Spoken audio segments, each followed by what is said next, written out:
Hello, this is Eric Parnell, Chief Market Strategist from Great Valley Advisor Group.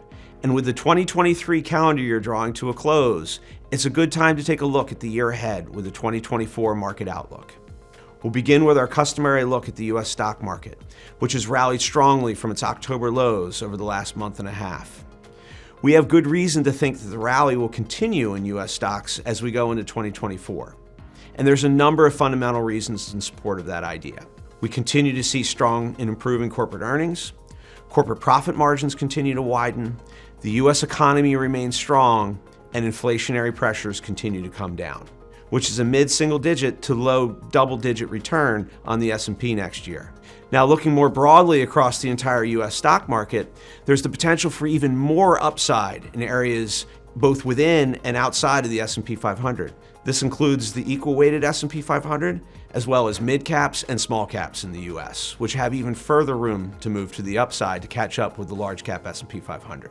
As we look beyond the stock market, we also have good reason for optimism for the bond market. It's been a tough last 2 years for bonds, but we've seen a strong rally off the October lows, with the 10-year Treasury yield coming down from 5% to approaching 4% as we close into the end of the year. It's our expectation that we'll continue to see Treasury yields fall into the 3.5% to 4% range, which could imply the potential for double-digit returns in bonds as we go through 2024.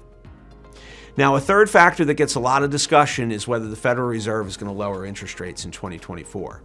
There's some pretty strong expectations that the Federal Reserve could cut interest rates by as much as 75 basis points as we go through the next calendar year. Our view is that the Federal Reserve is not likely to be this aggressive in cutting rates, because they'll need a reason to cut interest rates, and it's our belief that the U.S. economy will remain sufficiently strong to enable the Federal Reserve to stay on the sidelines. But this could be a good factor for both stocks and bonds, because often, just like we see during the holiday season, the anticipation that the Fed might take action can encourage stocks even more than the actual rate cutting. As we close out the year, these are just a few things to watch, and I look forward to staying in contact with you with Market Insights as we go through the next 12 months. I wish you a happy holidays, a happy new year, and I look forward to seeing you again in 2024.